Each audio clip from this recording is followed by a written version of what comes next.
Today on True Patriot Love, I'm lucky enough to have Chris from Real joining me, and thank you. You recently moved to a new company, so Yes. Tell me about it. Yeah, I just felt like it was time for a change.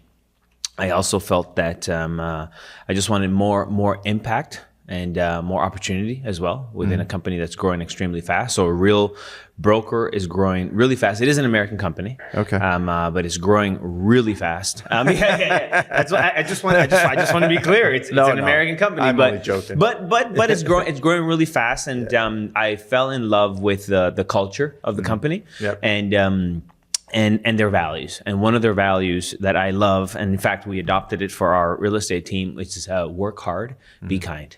Oh, nice. And that's right in line with. In fact, I had a team meeting this Saturday, and we talked about it. And it's like, man, what an incredible statement to make. So much so that on the back of our business cards, if anybody uses business cards anymore, we still do because we have to leave them at open houses and stuff. But anyway, at the back of the business card, all we're going to have is work hard, be kind. Because it's just it strikes the chord of everyone on the team. So that's one of the reasons.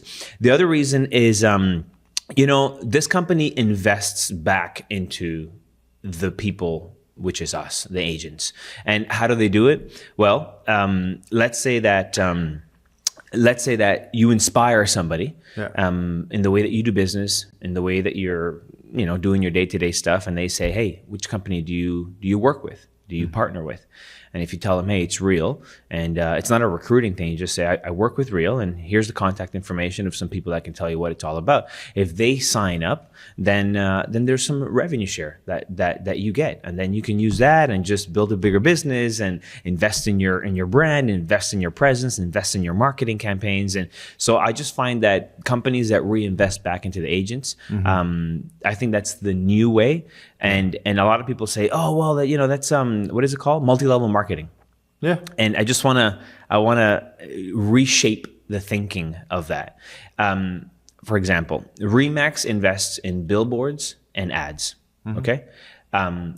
Real, in this example, they invest back into us. So they say, hey, as we're growing, we're going to share our revenue with you guys. So instead of taking that revenue that you make us and putting it into advertisements and billboards and just creating a brand, we believe in the people, not the brand. Right. And even in the way that they structure their marketing, it's very like agent and personal brand focused and less of it's us, the brand, it's us, the brand. So that resonates with me. And, Remax has a fantastic, like they have a fantastic business model. But I think Real, and in the way that right now I believe in personal brand, that's something very, I hold that in very high regards. I think that every real estate professional should be building themselves and then partnering with their company, not only saying, this is the company that I work for, because we lose a lot of confidence and a lot of flexibility that way. That's just my opinion. My opinion.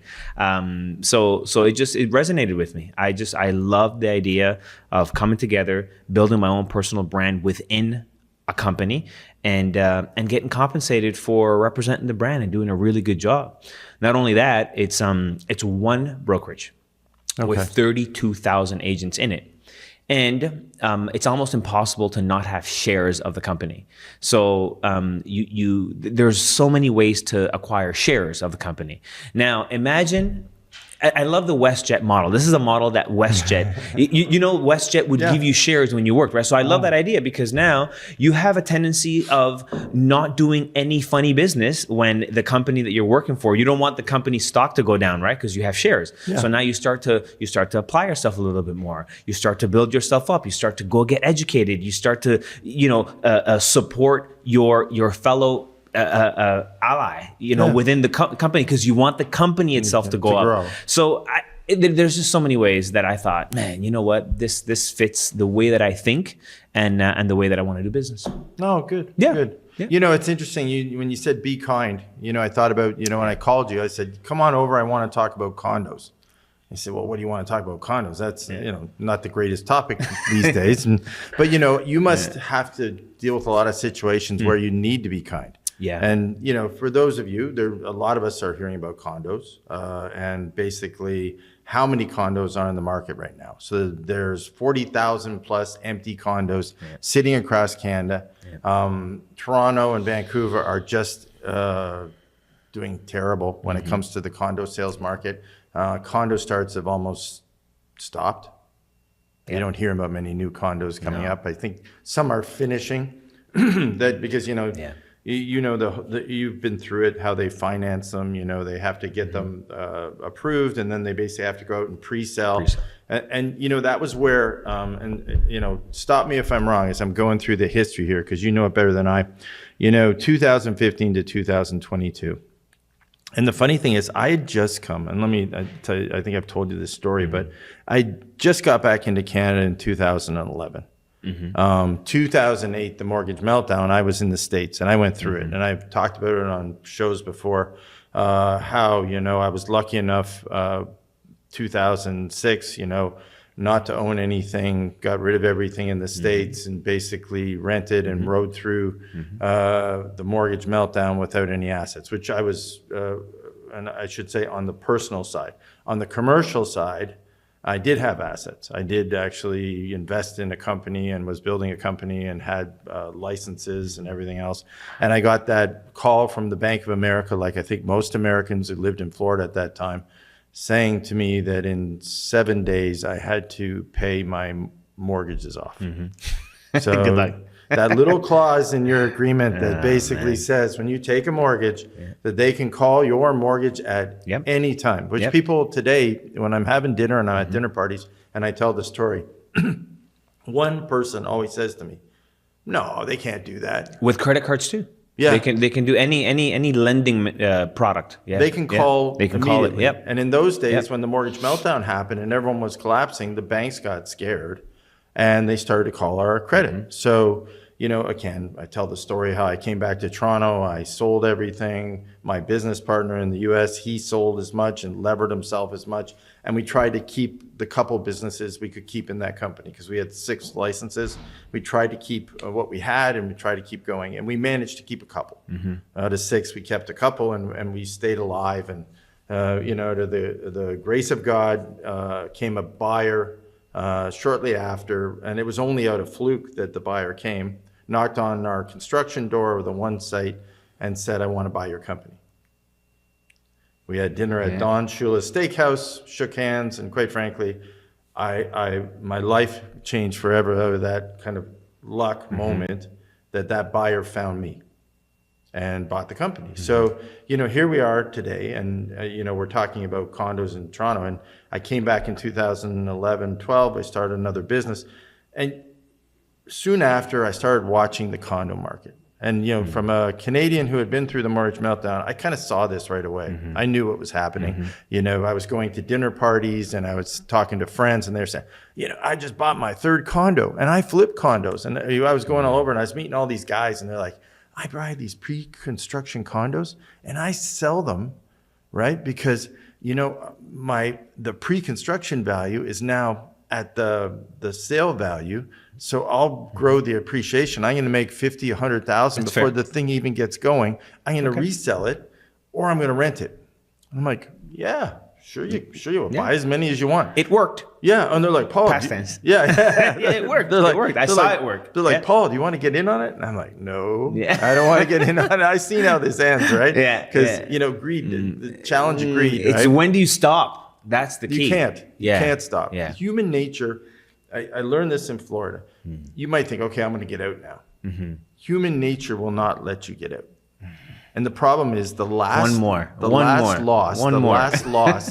is going to wipe out all those previous gains. Yeah. So that's the challenge. So here we go. So 2015, I'm going to dinner parties. All these people are coming in. Some of them are flipping. Some of them are buying. Some of them are renting. You know, and they're all happy. And then, you know, I you know, love to build. So quite frankly, you know, start off and I'm going through it. And, but on the home side, not on the condo side. I just couldn't get the condo side I'd seen before. And I thought, oh, that's going to be a tough one. Foreign buyers. So then all of a sudden, I start to see, given my business, I start to see a ton of foreign buyers, which is exactly what I saw in Florida, right? All of a sudden, all this, and in those days, it was Russian money came inland into Florida, and they were buying up condos like no tomorrow. Like literally, you were, when I got down to Florida and I was looking for a place to live, I was going through and basically there would be one pot on the stove, one glass on the counter, and a mattress on the floor in one bedroom, and a couple bed sheets and a comforter. Nice. And no furniture. Luxury. And we're walking through a $3 million condo, right? And they were everywhere. And I was going in and out of them looking for a place to live and looking for, because I just got down there. So my real estate agent was trying to figure out where I fit in the market. So she was showing me a bunch of price points. And this was all over, and they were empty. And the funny thing was, at night, I finally rented a place to get started, and it was beautiful. It was a Jose Perez. I don't know if you know Jose Perez. Jose Perez is a designer out of Miami, and he does these beautiful white, they're like Miami Vice condos. They're spectacular, but they're really cool, and they're very slick and modern, and everything's kind of poured concrete inside, and it's really, really cool, right? So I rented this place, and it had Olympic pools in the middle and a beautiful gym. So here I'm going through, and I'm parking my car on my floor. There's no cars. I'm going into my car. I'm going up the elevator. No people. I'm going to the gym in the morning. I'm working out by myself. That's a dream. I'm training for a triathlon. I'm swimming in the pool. No people. Wow. In the morning. So I'm doing my laps, doing my workouts, going to work. And at night I'm coming home and I'm driving down Highway 1, and I'm looking around. I'm thinking, there's no lights on. So there's no people in the condos. Now I'm thinking, okay, snowbirds, maybe I'm a little early. I'm new to it because, I'm building a commercial project. So I'm thinking, what's going on? So over time, we get into the busy season, still half full, right? So, fast forward, come back 2015 to Toronto, it's very similar, right? So we're going downtown, you're thinking to yourself, coming, go through COVID, and then out of COVID, we're inching into 22, you're going downtown, no people, right? So now we're starting to talk. And then all of a sudden, boom, like it happens everywhere, interest rates start to climb up, foreign buyer ban gets levied, and foreign buyers are gone. Now, at this point, they said in 2018, 30% of the condos were owned by foreign buyers. Yeah. So now they're all gone because they started getting taxed. Remember, we started putting on foreign buyer tax, 20, 25. 15%. We were banging it every 6 months. We were increasing these people's taxes on properties. Then we banned them. So then we're done. All these condos are sitting. Okay. These foreign buyers have them in the market, right? They can't touch them. Right. They don't know what to do with them. I'm traveling up to Ottawa. Ottawa was a disaster. By the way, Ottawa was even worse. When you go to Ottawa, it was like, even to this point, we were there 2 months ago for a TPL, True Patriot Love Shoot. Still is. Like it's ghost town. At night, it's crazy. The condos are black. The condos in the winter in Ottawa are pitch black. There's no one in these condos. Wow. So my guess is they're all foreign buyers. So we get there, price per square foot goes up to $1,700 a square foot, it was just crazy, which is wonderful at the time because everyone thinks it's just going to keep going. Yeah. Boom, interest rates all of a sudden starting at 0.5%. Then we got another jump, 10 jumps in a row, and we're at 5%. Yeah. Boom, market explodes, right? And then you start to go to those parties with people. And there are exceptions. There's people in Vaughan and North York still doing okay. But then for the most part, you're going to these parties and everyone's saying, do you want to buy a condo? Yeah. You want to get a condo? I have a condo, right? And you're like, no, I don't want a condo. No, thank you. What's a condo, right? I have 10 condos, it's a depreciate. That's like a car right now. Like the minute I buy it, it goes down in value. Yeah. So, and I laugh, but I'm laughing. I'm crying when I'm laughing. No, of course. That's exactly. I've been through it so many times now in my life as you get older. And I'm talking to them. I say, well, what do you do now? Like, what do you do? And that's what I'm asking, and you're probably, that's whole thing, you got to be kind because quite frankly, in your business, I understand why you're saying that, because in this environment, you have to be kind because people are in these weird predicaments. So what do you do? Like, what do you do? Like, well, I want to go back to part of what you did to survive when you were in Florida or when you were in the US. And I wrote down here when you were speaking, and this is going to sound a little Jason, a little Halloween, but you cut off your arm fast. Like you said that you sold everything and you're wait a second, something's not. So I think a lot of times, you mentioned also that people were invested in condos. Like it worked. It was working, right? Yeah. So it's not like it was a bad idea. It was the right idea at the right time. Mm-hmm. But when things shift, I think that it's more of a we're talking about more of a psychological grasp that and then you nailed it. You're like, they can't let go. And that's the problem. Yeah. Is that nobody wants to, once they see the law starting to happen, they're like, no, it's going to get better. No, it's going to get better. The question is that we can really tell as much as the future in terms of what has happened in history. And we know that markets go up and down. And when it starts to go down, the best thing that you could do is, this is going to sound horrible because who wants to hear this? And that's the thing. The best thing that you did, which was I'm selling everything and I'm going to rent and I'm going to ride it out. That is the answer. But nobody wants to hear that. No. Nobody wants to hear that. It's hard. It is hard. Yeah, it is hard. Because I put so much effort, I put so much time. So, and what we're seeing is that a lot of people are in this sunk cost fallacy thing where they're like, well, no, I've put so much effort and time and I put $100,000 of renovations and look, the walls are gold, Chris. Like, how am I going to get this money back? So, and it's like you throw up your hands and you're like, look, you did what you did. Mm-hmm. It was your taste. You did it for whatever reason at that time.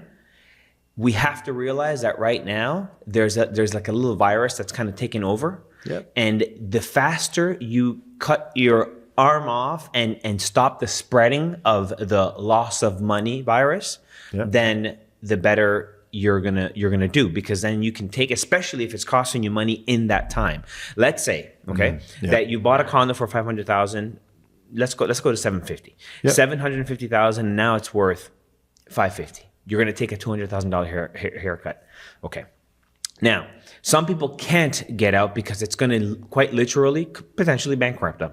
And some people bought it so much earlier. Well, no, in that particular case, that's a $200,000 loss, 100%. Yeah. In some cases, some people bought for $300,000 and it went up to $750,000 of value, but then you have to sell at $550,000.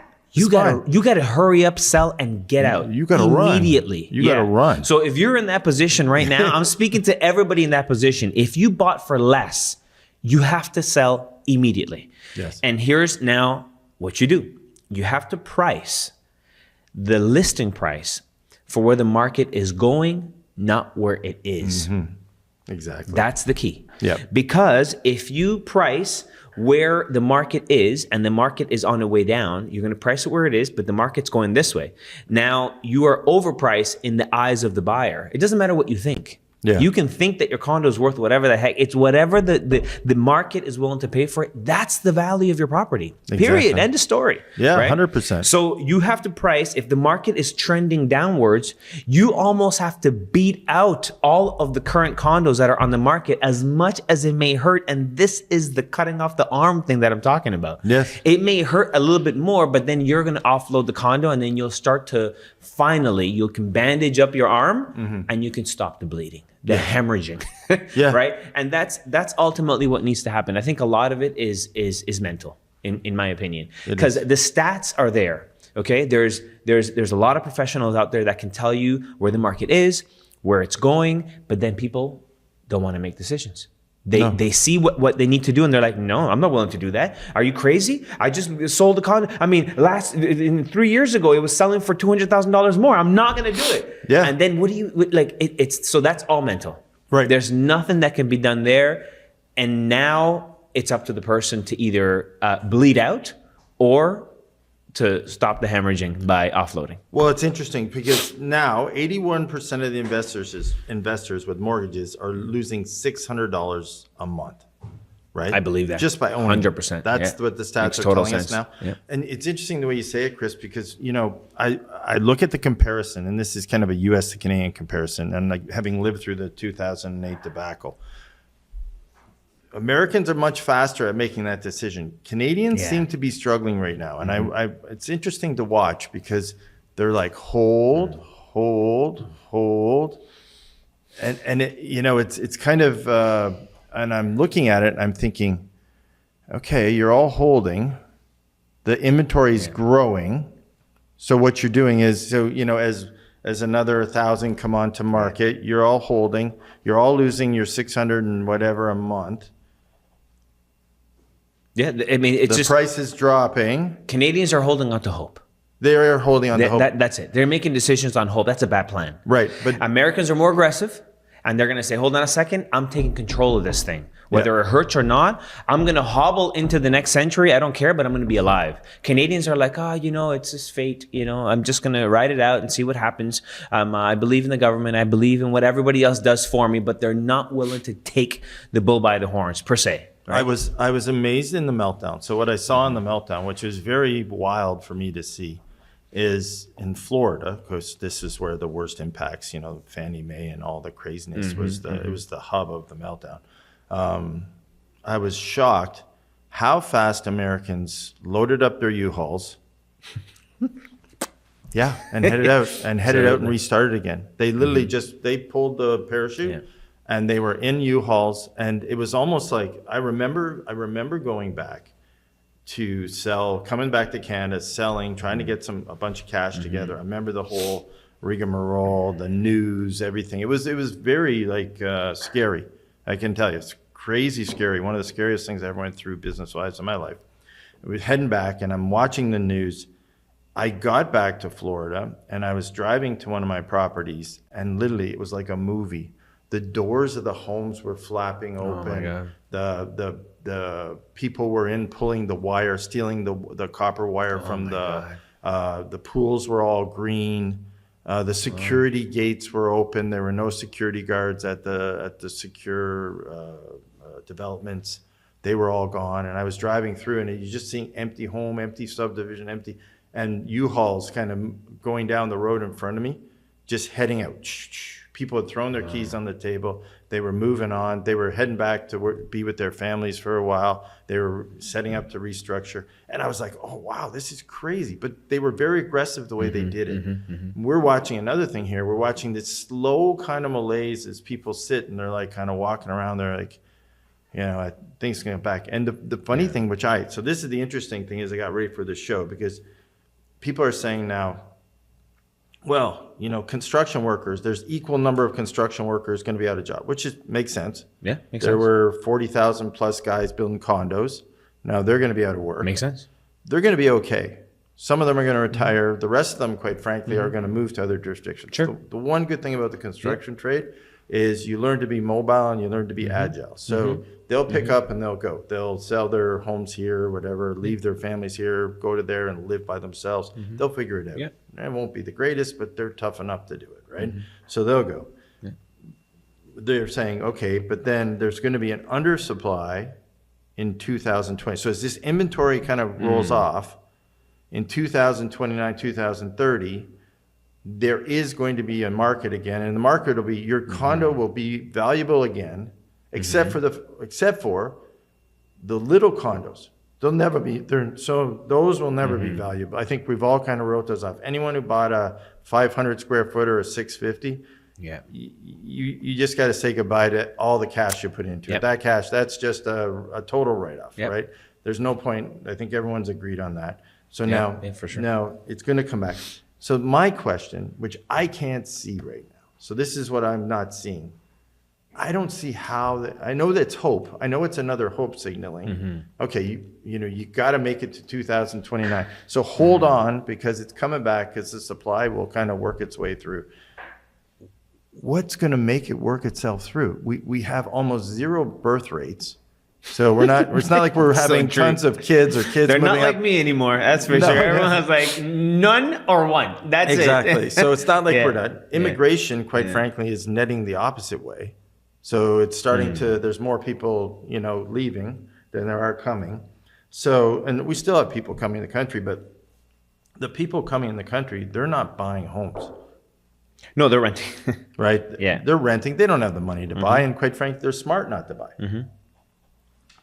So they're not coming here with enough money to put a down payment down to get their family in a good neighborhood. They're coming in and renting, and they're trying to get on their feet. Yep. So, and I don't think, unless you're seeing a group, I don't think there's any group in the world right now, and when I mean the world, there's any group that's going to immigrate here that's going to bring, and when I say that, the Russian group that came to Florida, right? They were well heeled. They were buying 2 million, 3 million. They were buying with cash. They're buying with, huge down payments. They were moving with lots of fluid money. They were then selling those and moving inland. So there was a lot of that going on, South American money. There were places that people were coming with cash, boatloads of cash. The groups we're seeing come now, they're not bringing boatloads of cash. Yeah. We're not seeing those foreign buyers coming in with large sums. So where is the bottom to this? And 29, I don't see what props. I think that's the thing we need to be reasonable about now with people. We need to say, okay, that might happen. That's speculation. And I think you got to kind of think through this now, because 29 comes, if they think the 50,000 condos have worked through and now there's zero supply of condos in the market, I think they might be kidding themselves at that point. I think we're still going to be going through the damage of this, and people are still going to be looking to rent them. Now, there could be a shortage of rental properties down the road if we let enough people in the country, but it's becoming less and less interesting for Canadians and interesting for immigrants to come here right now. So Canada's not as fruitful for anyone, and so our immigration process is slowing, and it's naturally slowing. You can see it, and people are starting to figure that out. So where does it end? Where is the bottom? I guess, and you've probably been asked this before. Where is the natural bottom to this? Okay, when I'm going to talk right now about the overall value of where homes are, including detached, semis, townhouses, condos, everything. Okay. Right now, we have essentially gone down to the right trend line. I wish I had the graph to show you, but we are right about where home prices are to be, and so it's about right. The problem is that people still can't afford them, right? So okay, so that's that. So now, will home prices continue to drop so that it matches, our economic salaries, like our salaries? I don't think they're going to keep going down. I think at some point, we need to start making more money. And I don't know how that part of the economy works, but we need to, like, the average salary is like $54,000 a year. Like, it's just impossible to buy anything, to even rent with $54,000 for one person.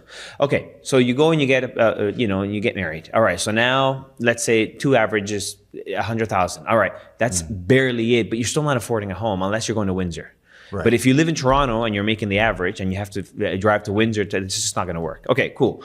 So where are the prices right now? I think the prices are pretty stable. I don't think we're going to see a spike, and I don't think we're going to see a massive drop. Let's see if I'm right 3 years from now. I don't. Okay. I think they're going to continue to go up slightly the way that it should go up. The 3 to 5% a year. I think these massive, changes of price points. I don't think we're going to see it. But then again, I can't predict another pandemic or whatever, or World War 5 or 6 or 7, or how many world wars are going to happen and how many countries are. I don't know how that's going to work out. But from a perspective of average home price, we're right at the. But I think. What do you think about the average salaries in Canada in comparison to? I saw another chart the US. I saw another chart where I think it was 1992, 93, 92, when I came to Canada, that the average home compared to the average salary, like you can pay off your house in like 5 years or something. And I was like, man, this is incredible. And then everything went up properly with the home prices, but then the salaries just started to not increase. So how does that work? Because where is the bottom? I mean, can home prices go down further? I don't think so. Based on what you're telling me of what you saw in the US and Florida, you are probably of the school of thought that you're like, yes, it can, because I've seen the doors flapping, right? So that, like, it's funny. You're here asking me questions, and I'm actually learning from you, and I'm like, oh my God, can we go down lower? And you're like, yes, it can. So now the question is, we need to match salaries. I don't think anything happens as long as we go up in salaries, because then people can afford it, and then we don't have a problem. Now, if people will continue to not afford it, then that's really the only thing. If salaries don't rise, unfortunately, the home prices are going to continue to. At some point, there needs to be. People need to be able to afford. Now they can't. So what do? They rent. Right. Okay. Now go back to condos. Can the condos keep going down? I'm gonna toss a wrench in the engine here. Okay. I believe that right now. Yep. I believe that right now, if you are renting. Who is a condo good for? I believe right now, if you're in a basement renting, if this is you, if you're somewhere in a basement in the second floor and you're renting and you have $100,000, $200,000 saved up in the last 5 years, and I strongly believe that it's actually better to go and buy a condo at a massive discount right now and not rent than to rent. This is for the people that have the money. I still believe. So what am I saying? I guess what I'm saying is that for the right person, condos right now are a good investment because you're getting in at the bottom. And I do believe that they may increase in value, but not to the way that it was before. I think, like I said at the beginning of this, we're right at the correct price point, the average price point of the real estate market. So there's not that much fluctuation. If condos go up, they're going to go up in the 3 to 5% annually. That property should go up if you maintain it. If 3 to 5% annual increase is good. That's fair. That's right. It makes sense. Right. But we're not going to see a jolt in. I mean, the prices have been corrected, I guess, is what I'm trying to say. I think we had a lot of growth in Canada through immigration. I'm an immigrant. So, Canada allowed us to come here and then we built our lives and so forth. So I think that's still the right way. I think Canada still needs to let people in, but it's who you let in, right? So I know we're going back and forth into who am I to tell Canada what to do? But from a perspective of what I'm seeing in real estate and people being able to come in and afford and be contributors. Because I teach my kids, when you leave this world, you have to leave it in a better place than you found it. Right. That is the essence of us being here and sucking up and eating up the resources. We have to leave this place better so that the following people can continue on, and then they leave it better, and then that's how we're going to grow. Right. So we do need more immigration, but we need the right people. I think we need the right filters to get the right people in here that want to invest, that want to grow the country, that want to bring in their culture, but also adapt to the way that we're doing things and amalgamate, kind of like merge into what we're doing, and at the same time bring those colors of culture. And I'm telling you this because I'm not, I'm from Venezuela, West Indian roots, some Guyanese and Venezuelan. So I brought my colors into this country, and everybody else brings their colors, and then that's why it's such a beautiful place to be in. However, nobody wants to be here because it's too cold. There, I said it. I said it. I'm going on record. Nobody wants to be here. It's too cold, but we can't beat that. So it's still a good country. But man, we need some help. Well, no, I'm with you. And it's a couple of things. So you kind of hit on a few things there that I want to go back to. Yeah. So you asked me kind of what I had seen. So this is interesting. I saw condos that were $300,000 and $400,000 go down to $75,000. Oh my God. Right. So this is where I believe it's going to land. I think we're in a prolonged fall because of the way our psychology is kind of making this go longer than we saw there. But I think it does fall. Now, the good news is it started at 75 and it grew back up again. right? So then in Florida, and If then you in could the- wait it out, then the I United guess States. that's the other. And you asked me actually initially. You said what do people do? Really, there's only two options. You get out fast, Yeah. or you wait it out. If The you question, can. if you can, If you can hold and- or- if you don't turn Sorry, your keys continue. back. I And- interrupted you, but I just wanted to lay that out. And the reason what happens is people are turning their keys back. It's actually halving the price and then halving the price. So I watched this happen. It's kind of a weird syndrome that I think we're about to go through. We're still about to go through. As people turn back their keys, right? They turn back their keys. The banks literally drive down the price. So the banks actually resell again for less. Because right. Of course. as you mentioned, and you brilliantly said it earlier, and I right away you kind of got in front of me on it. Right? Whoops. You know, it being in front of the curb. Yeah. Banks are way in front of the curve because they don't Sure. have that risk scenario, right? They're getting an asset back Yeah. and their only goal is to sell that asset. Yep, So absolutely. they're right away. They get the asset back, half. And then that drives everyone down to the half. And then what happens is when everyone settles at the half, and if you haven't hit the bottom yet, it's another half. And then it's another, and I watched it half in wow. Florida. So that was kind of my experience in the Florida market when I was there. And I think we're about to kind of still go through that on the condo side. The house side, I don't know where we're at. So that one's a little more difficult for me. And it depends on some decisions the government makes. You know, these crazy bylaw decisions, I think are right now are not needed. And I think they're better to sort of get rid of them all. Building buildings with no parking, building more buildings around density, you know. Yeah, I think density. they're better Density just to is say goodbye to that's all the that. flavor. That's the Yeah. flavor of the year. Yeah, the problem is they're just anyone who's interested in putting money into the single housing market is so worried right now with all this craziness, especially in Toronto and Vancouver. So I think you have all those issues to deal with. Then you have, so this is what I saw there too.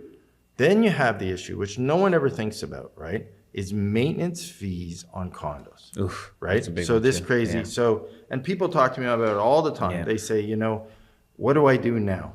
And it's funny, I go to parties now and people say, you know, Yeah. my condo fees are going up. Yeah. And I said, well, you're living in a building. And you know, the gentleman I rented off in Miami when I was there at the time was a school teacher. And he called me up one day and says, you know, I'm losing money on this. Do you want to buy it? Yeah. I said, no, why would I want to Yeah. buy this condo? And he said, I love this condo. I was like, Yeah. you got a nice condo. He says, I know, but after my maintenance fees, because the building's half Yeah. empty, Yeah. I'm struggling away paying the fees on it now. I can't cover the mortgage. Now I can't cover the maintenance fees on it. And in Canada now, we're in the same issue. And what happens, and I didn't even really know this, what happens when a condo association can't cover their maintenance fees? Well, it's the same thing. I mean, it's almost like the corporation itself has to look for that money, and they're going to go to the owners of the like everyone's going to be liable. All the Right. owners of that. So if they can't cover, they're going to go back to the owners, and this is called a special assessment. Exactly. And they're going to say, hey, look, guys, we're $150,000 in the hole. So now I need everyone in this building to give me $15,000 to cover this. So I mean, you know, like the Florida. owners are on the hook. That's the end of it, right? The Right. corporation will come back to the owners and say, hey, guys, we don't have enough money. So now you guys all need to spit it up. Right. Yeah. And if you That's how can't it pay, works. then they lien your assets and then they have to Absolutely. go after Yeah. the payment, right? Yeah. So Yeah. it becomes, and that's what I saw in like Florida, but it was so funny because being so litigious in America, it's fast. Oh, yeah. It's like absolutely. holy they cow! love like, that. Oh yeah, they're in and they're Yeah. getting like your lien's going, you're Yeah. getting the money, and Yeah. that's falling, right? So then I saw it. So we're still not there yet. No, we're not still yet. about to see that. Yeah. You know, those Ottawa condos I was talking about, those Toronto. So we're still about to see kind of all that kind of march out, and then we'll see what happens after that. So as that kind of moves through, now the good thing about all this is it hits the bottom, then all of a sudden you will get to a level where people come back in. Then there's that. Then you Then there's a start to spike. see. Yeah. Then you start Yeah. to see your Yeah, growth. sure. So it does build up. Those U-Hauls start to drive back down that. You know, and as I was there, I started to see it again, it was kind of funny. We had dark days, and those businesses I mentioned. But then over time, we started to see people start driving around, picking up homes, restoring, Yeah. rebuilding, and coming back. and it gets better. But you got to go through those to get there. But we still have a ways to go in that market to get there. And I think the good news is we will get to an area. Will a lot of people be impacted? I think they will. Yeah. No, there's going to be a major impact, and I think that the impact that people are most afraid of is the change of lifestyle that happens when you lose an asset or when you lose your shirt on something. I think that's really, people are used to a certain lifestyle, eating a certain way, having a certain brand of car, wearing a certain set of clothing. Most people are afraid to go down to Neanderthal lifestyles. Like everyone's like, no, I came from that. I don't want to go back to, and that is like what gets their heart palpitating faster. They don't want to go. So I think it's just, at times it's a status thing, and at times is I can't survive. But there was an exercise that I did with an agent that I was coaching. I'm not currently, anyway, that's irrelevant, but I was coaching him in the past. And there was a deal, massive deal that he was working on. It was a commercial deal. And he said to me, man, if this doesn't go through, I just don't know what to do. I don't know what I'm going to do. Like, I mean, it's just, it's going to be so hard. I'm going to have a discussion with my wife, and it's going to be very difficult. And then I said, can we play that out? Can we play out what happens when it doesn't work? Right. And he goes, okay, go. And I'm like, all right. So the deal doesn't go through. What happens? I put all my eggs in this basket, man. If it doesn't go through, then I won't have, this is a big transaction. It's going to pay me about $180,000. And I've been working on this deal for the last, 6 to 8 months. I may not be able to pay my house. Okay, cool. And then what happens? I got to sell my house. Okay, cool. And then what happens? Well, I probably make, there's about 100 and he said like 120 that he would have made on it. He had just bought the house. And I go, okay, cool. So you have 120 and then what? Then I gotta go find a place to rent. I'm like, okay. And then you do that. And you find a place to rent. Okay, you still have money. And then what? Well, then I got to rebuild. Okay, keep going. And then what? And then, I don't know. I mean, nothing. And I'm like, good, stop there. What? So did you lose one of he has 2 kids. Did you lose any of your kids? No. Are your kids still going to school? Yeah. Would you still be able to feed them? Yeah. Would your wife be okay? Yeah, she works. Okay, good. So what happened? Like there were some changes, there were some fluctuations in lifestyle and things like that. But what exactly happened? Like what are we afraid about exactly? Like if it works, if it doesn't work, it doesn't matter. Play it out. Go write it all the way down, and then use all that knowledge that you acquired and ride it right back up. And now with that knowledge, you're going to be able to make even better decisions to triple, quadruple, and 10x, right? So I think people need to believe in themselves a little bit more. If you are smart enough, I'm speaking to the people that are feeling suffocated right now with this decision. If you are smart enough to be an investor and have a property, that's particular. Well, I'm speaking to the investors. If you're smart enough to make an investment and get a condo and you're going to take a loss, you got to believe in yourself that if you were smart enough to get there and make the investment, you'll be smart enough to take the hit and bring yourself right back into it after. Right. You will. In some cases, there are people that are maybe 70 years old and they're like, well, I don't have that time. That's a different consideration that we have to look at because, of course, time is a big factor here. Right. They may not have the time to wait it out, so they have to just take the loss and write it off and get creative with how they either keep it or sell it, whatever the case may be. There's a lot of decisions, but people have to believe in themselves. If they feel suffocated because of the decision to lose, they have to believe in themselves so they can come back from it. Right. Well. And if you were, I always say, if you're a baby boomer and you went through those great eras and you saw that huge appreciation, you're probably in the shoes of someone who you mentioned earlier, who is basically working off of a lower platform and just has to go back. They're not going to make X appreciation. They're going to just sell it for what they paid for it, sell it for a little more from what they paid. That's true. They're going to have to That's grip. True too. Yeah. If to your point, and that's the resilience I saw. I guess at the, kind of, I don't want to be too negative, but what I did see, and the good thing coming out of that experience, I saw people who were resilient enough to pick up, understood they needed to pick up, understood they took a risk.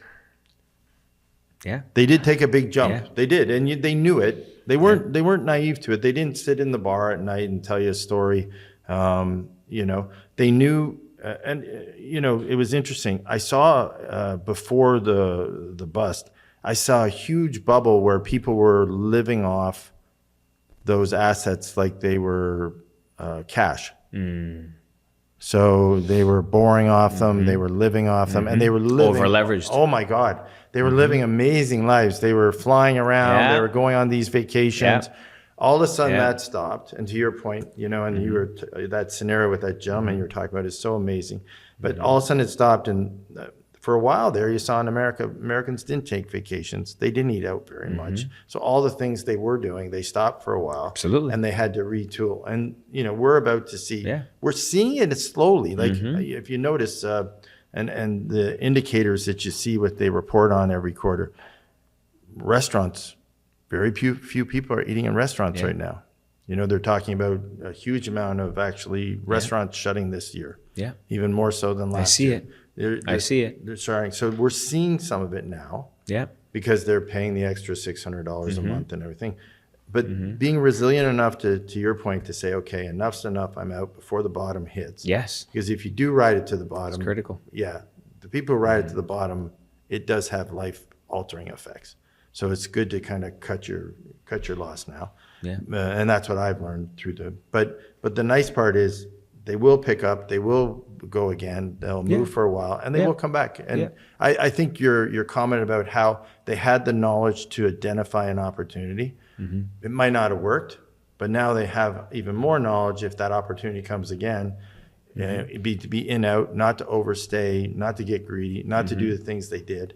And quite frankly, hopefully it'll help them down the road. Yeah, there's other financial benefits of a loss. Okay, we know very well that there's write-offs that you can there's reach out to the government, see what's available and things like that. I don't know of maybe I should actually note to self. I'm going to look and see if there's some government help for people that have taken a massive haircut. I don't know that there is, but like if you've lost a significant amount, and it's like you just bought it and it's like you're going to be in a tough position. Maybe there's some there is right? If investment income, if it's an investment income set up in a company and you're at a loss, down the road, if you make money, you can offset. So there's a 100%. Period of time. It changes all the time, but yeah.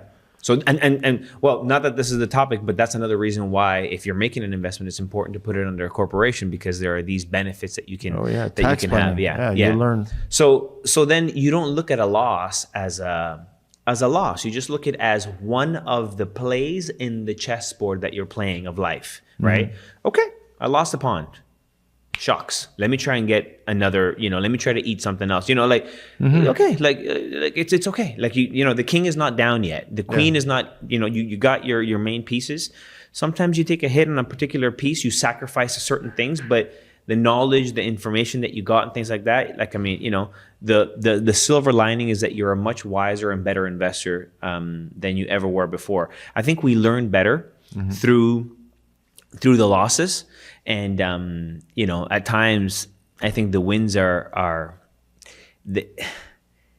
we put a magnifying glass to the wins because that's what we show off on Instagram. Sure. But like the losses is really where we triumph as a society. That's where we really learn, right?